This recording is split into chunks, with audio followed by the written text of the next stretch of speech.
അറിവ് നേടാം ആകാശവാണി വാർത്തകൾക്കൊപ്പം. ജനുവരി 15 മുതൽ എല്ലാ ദിവസവും ഒരു ചോദ്യവുമായി ഞങ്ങളെത്തുന്നു നിങ്ങളിലേക്ക്. All India radio news Thiruvananthapuram എന്ന യൂട്യൂബ് ചാനലിൽ എല്ലാ ദിവസവും വൈകുന്നേരം 5-ന് ചോദ്യം പോസ്റ്റ് ചെയ്യും. അറിവിന്റെ ഈ യാത്രയിൽ പങ്കാളികളാകാൻ എല്ലാ ശ്രോതാക്കളെയും ക്ഷണിക്കുന്നു. ആകാശവാണി.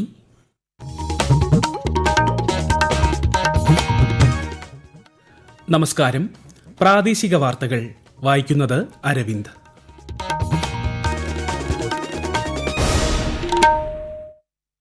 പ്രധാന വാർത്തകൾ. യുവജനങ്ങളുടെ ശക്തിയാൽ ഇന്ത്യ വികസിത രാഷ്ട്രമാകുമെന്ന് പ്രധാനമന്ത്രി നരേന്ദ്രമോദി. വികസിത് ഭാരത് യുവ നേതൃസംഗമത്തിൽ 3000-ഓളം യുവാക്കളുമായി പ്രധാനമന്ത്രി സംവദിച്ചു. തിരുവനന്തപുരത്തെ ഇൻസ്റ്റിറ്റ്യൂട്ട് ഓഫ് അഡ്വാൻസ്ഡ് വൈറോളജിയുടെ മൊബൈൽ ഔട്ട്ബ്രേക്ക് പരിശോധനാ യൂണിറ്റ് നാളെ മുഖ്യമന്ത്രി പിണറായി വിജയൻ ഫ്ളാഗ് ഓഫ് ചെയ്യും. കേരള നിയമസഭ അന്താരാഷ്ട്ര പുസ്തകോത്സവത്തിന്റെ 3ാം പതിപ്പിന് നാളെ തിരശീല വീഴും. മകരസംക്രമ പൂജയ്ക്കായുള്ള തിരുവാഭരണ ഘോഷയാത്ര പന്തളത്ത് നിന്ന് പുറപ്പെട്ടു. മകരവിളക്ക് മറ്റന്നാൾ. വനിതാ ഏകദിന ക്രിക്കറ്റ് പരമ്പരയിലെ 2ാം മത്സരത്തിൽ ഇന്ത്യക്കെതിരെ അയർലൻഡിന് 371 റൺസ് വിജയലക്ഷ്യം.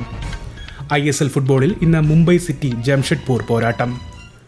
വാർത്തകൾ വിശദമായി. യുവജനങ്ങളുടെ കരുത്ത് ഇന്ത്യയെ വൈകാതെ തന്നെ വികസിത രാഷ്ട്രമാക്കുമെന്ന് പ്രധാനമന്ത്രി നരേന്ദ്രമോദി. ന്യൂഡൽഹിയിലെ ഭാരത് മണ്ഡപത്തിൽ വികസിത് ഭാരത് യുവ നേതൃ സംവാദത്തെ അഭിസംബോധന ചെയ്യുകയായിരുന്നു അദ്ദേഹം. രാജ്യത്തിന്റെ ലക്ഷ്യങ്ങൾ കൈവരിക്കുന്നതിന് പൌരന്മാരുടെ സജീവ പങ്കാളിത്തവും കൂട്ടായ പരിശ്രമവും ആവശ്യമാണ്. സാമ്പത്തികമായും തന്ത്രപരമായും സാമൂഹികമായും സാംസ്കാരികമായും ശാക്തീകരിക്കപ്പെട്ടതായിരിക്കും വികസിത ഭാരതം. ഇന്ത്യൻ യുവാക്കളുടെ കഴിവുകളെ ലോകം മുഴുവൻ അഭിനന്ദിക്കുന്നു. നിരവധി മേഖലകളിൽ ഇന്ത്യ സ്വന്തം ലക്ഷ്യങ്ങൾ സമയത്തിന് മുൻപേ തന്നെ കൈവരിക്കുകയാണെന്നും പ്രധാനമന്ത്രി പറഞ്ഞു. भारतीय युवाओं के सामर्थ्य की पूरी दुनिया मुरीद है. हमारे सामने 25 साल का गोल्डन पीरियड है, अमृत काल है और मैं पूरी तरह से आत्मविश्वास से भरा हूं. भारत की युवा शक्ति विकसित भारत का सपना जरूर साकार करेगी. मेरे भारत का युवा जब हर असंभव को संभव कर रहा है तो विकसित भारत भी जरूर संभव कर दिखाएगा. തിരുവനന്തപുരത്തെ ഇൻസ്റ്റിറ്റ്യൂട്ട് ഓഫ് അഡ്വാൻസ്ഡ് വൈറോളജിയുടെ മൊബൈൽ ഔട്ട്ബ്രേക്ക് പരിശോധനാ യൂണിറ്റ് നാളെ മുഖ്യമന്ത്രി പിണറായി വിജയൻ ഫ്ളാഗ് ഓഫ് ചെയ്യും. സാമ്പിൾ ശേഖരണത്തിന് ആവശ്യമായ ഉപകരണങ്ങളും അവ കൈകാര്യം ചെയ്യാൻ വിദഗ്ധ സംഘവും യൂണിറ്റിന്റെ ഭാഗമാണ്. പകർച്ചവ്യാധികൾ ഉണ്ടാകുമ്പോൾ രോഗബാധിത സ്ഥലങ്ങളിൽ നിന്ന് സാമ്പിൾ ശേഖരണം ക്രമീകരിക്കുന്നതിനും അവ പരിശോധനാ സൗകര്യത്തിലേക്ക് മാറ്റുന്നതിനും യൂണിറ്റ് സഹായകരമാകും. കോഴിക്കോട് വാഴയൂർ ഗ്രാമപഞ്ചായത്തിലെ കുറ്റൂളങ്ങാടിയിൽ പുതിയ അങ്കണവാടി കെട്ടിടം കേന്ദ്ര സഹമന്ത്രി ജോർജ് കുര്യൻ ഉദ്ഘാടനം ചെയ്തു. 45 വർഷത്തോളമായി താൽക്കാലിക കെട്ടിടത്തിൽ പ്രവർത്തിച്ചുകൊണ്ടിരുന്ന അങ്കണവാടിക്കാണ് ഇപ്പോൾ സ്വന്തം കെട്ടിടം പണി കഴിപ്പിച്ചിരിക്കുന്നത്. ജനകീയ സമിതിയിലൂടെ സമാഹരിച്ച ഫണ്ടും ഗ്രാമപഞ്ചായത്ത് ഫണ്ടും ഉപയോഗിച്ചാണ് അങ്കണവാടിക്കായി സ്ഥലം വാങ്ങിയത്. ജില്ലാ പഞ്ചായത്ത് ഫണ്ട് ഉപയോഗിച്ചാണ് കെട്ടിടം നിർമ്മിച്ചത്. 2 ദിവസത്തെ സംസ്ഥാന ഉന്നത വിദ്യാഭ്യാസ കോൺക്ലേവിന് മറ്റന്നാൾ എറണാകുളം കുസാറ്റിൽ തുടക്കമാകും. മുഖ്യമന്ത്രി പിണറായി വിജയൻ ഉദ്ഘാടനം ചെയ്യും. ഗവേഷണ മികവ് വളർത്തൽ, അന്താരാഷ്ട്ര വിദ്യാർത്ഥികളെ ആകർഷിക്കാൻ നവീന മാർഗങ്ങൾ ആവിഷ്കരിക്കൽ, ആഗോള ഉന്നത വിദ്യാഭ്യാസ ഹബ്ബായി മാറുന്നതിന് സംസ്ഥാന തലത്തിൽ സ്വീകരിക്കേണ്ട നടപടികൾ എന്നിവ കോൺക്ലേവ് ചർച്ച ചെയ്യും.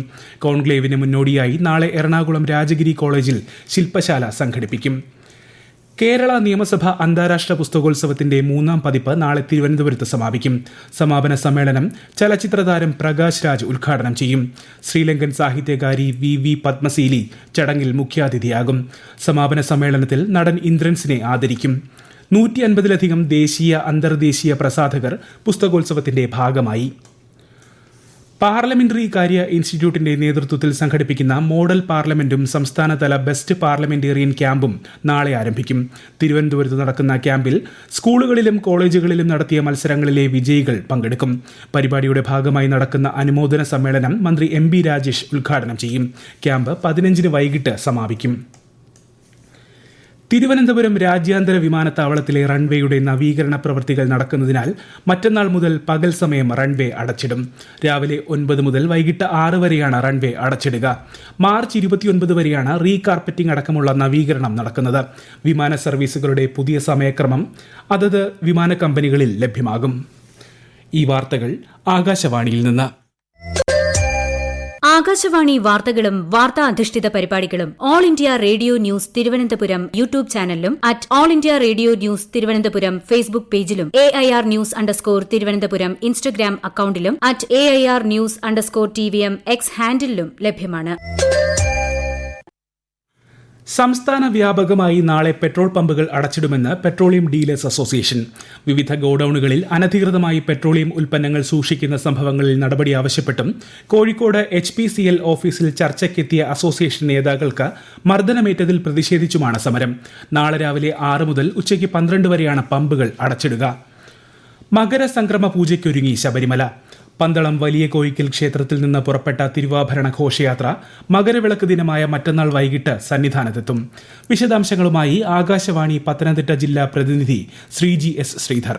മകരവിളക്കിന് 2 നാൾ മാത്രം ശേഷിക്കെ ഭക്തിസാന്ദ്രമാണ് സന്നിധാനവും പരിസര പ്രദേശങ്ങളും. തിരക്ക് നിയന്ത്രിക്കാൻ നിയന്ത്രണങ്ങൾ കർശനമാക്കിയിട്ടുള്ളതിനാൽ തിരക്ക് പൊതുവെ കുറഞ്ഞ ദിവസമായിരുന്നു സന്നിധാനത്തിന്ന്. എന്നാൽ സന്നിധാനത്തെത്തുന്ന തീർത്ഥാടകരിൽ നല്ലൊരു വിഭാഗവും പർണശാലകൾ കെട്ടി മകരവിളക്ക് കാണാൻ സന്നിധാനത്തും പരിസര പ്രദേശങ്ങളിലുമായി തമ്പടിച്ചിരിക്കുകയാണ്. മകരവിളക്കിന് മുന്നോടിയായി കർശന സുരക്ഷാ ക്രമീകരണങ്ങളാണ് ഏർപ്പെടുത്തിയിട്ടുള്ളത്. പാണ്ടിത്താവളത്തിൽ അന്നദാന വിതരണത്തിനുള്ള സജ്ജീകരണവും ഏർപ്പെടുത്തിയിട്ടുണ്ട്. ശബരിമലയുടെ സാംസ്കാരിക പൈതൃകം വിളിച്ചോതുന്ന പമ്പാ സംഗമം സാംസ്കാരികോത്സവം 2025 ദേവസ്വം വകുപ്പ് മന്ത്രി VN വാസവൻ പമ്പാ മണൽപ്പുറത്ത് ഉദ്ഘാടനം നിർവഹിച്ചു. സംസ്ഥാന ഭക്ഷ്യസുരക്ഷാ വകുപ്പിന്റെ ദേശീയ നിലവാരത്തിലുള്ള മൈക്രോബയോളജി ലാബിന്റെ ഉദ്ഘാടനം ബുധനാഴ്ച മന്ത്രി വീണ ജോർജ് നിർവഹിക്കും. തിരുവനന്തപുരം ഗവൺമെന്റ് അനലിസ്റ്റ് ലബോറട്ടറിയിലാണ് ലാബ് സജ്ജീകരിച്ചിരിക്കുന്നത്. സംസ്ഥാനത്ത് ഒറ്റപ്പെട്ടയിടങ്ങളിൽ ഇന്നു മുതൽ വ്യാഴാഴ്ച വരെ ഇടിമിന്നലോടുകൂടിയ മഴയ്ക്ക് സാധ്യതയുണ്ടെന്ന് കേന്ദ്ര കാലാവസ്ഥാ വകുപ്പ് അറിയിച്ചു. സംസ്ഥാനത്തെ സ്പോർട്സ് സ്കൂളുകളിലേക്കും സ്പോർട്സ് കൌൺസിലിന് കീഴിലെ അക്കാദമികളിലേക്കുമുള്ള സെലക്ഷൻ ഈ മാസം 18-ന് കാസർഗോഡ് EMS സ്റ്റേഡിയത്തിൽ നടക്കും. വിശദാംശങ്ങളുമായി ആകാശവാണി കാസർഗോഡ് ജില്ലാ പ്രതിനിധി P. Jagannivasan.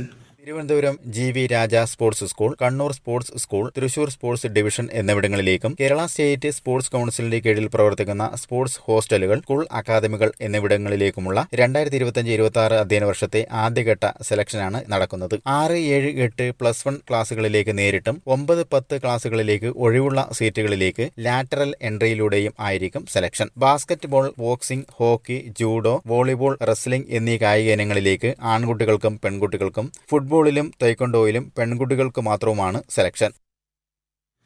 Indian super league ഫുട്ബോളിൽ ഇന്ന് മുംബൈ സിറ്റി ജംഷഡ്പൂരിനെ നേരിടും. രാത്രി 7:30-ന് മുംബൈയിലാണ് മത്സരം. 13 കളികളിൽ നിന്ന് 24 പോയിന്റുമായി നിലവിൽ പട്ടികയിൽ 4-മതാണ് ജംഷഡ്പൂർ. ഇന്ത്യ അയർലൻഡ് വനിതാ ഏകദിന ക്രിക്കറ്റ് പരമ്പരയിലെ 2ാം മത്സരത്തിൽ അയർലൻഡിന് 371 റൺസ് വിജയലക്ഷ്യം. ഇന്ത്യയ്ക്കു വേണ്ടി ജമീമ റോഡ്രിഗസ് സെഞ്ചുറി നേടി. തൃശൂർ പീച്ചി ഡാം റിസർവോയറിൽ കുളിക്കാനിറങ്ങിയ 4 വിദ്യാർത്ഥിനികൾ അപകടത്തിൽപ്പെട്ടു. 4 പേരെയും നാട്ടുകാർ രക്ഷപ്പെടുത്തി ആശുപത്രിയിലേക്ക് മാറ്റി. 3 പേരുടെ നില ഗുരുതരമാണെന്നാണ് റിപ്പോർട്ട്. കണ്ണൂർ കണ്ണവം വനത്തിൽ കാണാതായെന്ന് സംശയിക്കുന്ന യുവതിക്കായി ഇന്ന് വിവിധ സംഘടനകളുടെയും നാട്ടുകാരുടെയും നേതൃത്വത്തിൽ തിരച്ചിൽ നടത്തി. 10 ദിവസം മുൻപാണ് വിറക് ശേഖരിക്കാൻ പോയ സിന്ധുവിനെ കാണാതായത്. പോലീസും വനംവകുപ്പും ഡോഗ് സ്ക്വാഡും തണ്ടർബോൾട്ടും നാട്ടുകാരും കഴിഞ്ഞ ദിവസങ്ങളിലും വ്യാപക തിരച്ചിൽ നടത്തിയിരുന്നു. ഡ്രോൺ ക്യാമറ ഉപയോഗിച്ചും പരിശോധന നടത്തി. കണ്ണൂർ പയ്യന്നൂരിൽ നിയന്ത്രണം വിട്ട സ്വകാര്യ ബസ് കടയിലേക്ക് ഇടിച്ചു കയറി. പയ്യന്നൂരിൽ നിന്ന് പുളിങ്ങോത്ത് പോവുകയായിരുന്ന ബസ്സാണ് വൈദ്യുതി തൂണിലിടിച്ച ശേഷം കടയിലേക്ക് ഇടിച്ചു കയറിയത്.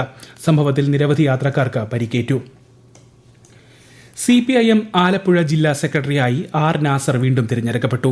46-അംഗ ജില്ലാ കമ്മിറ്റിയെയും സമ്മേളനം തിരഞ്ഞെടുത്തു. MLA-മാരായ U. പ്രതിഭ, MS. അരുൺകുമാർ, ഏരിയ സെക്രട്ടറിമാരായ P. രഘുനാഥ്, അജയ് സുധീന്ദ്രൻ എന്നിവരെ പുതുതായി കമ്മിറ്റിയിൽ ഉൾപ്പെടുത്തി.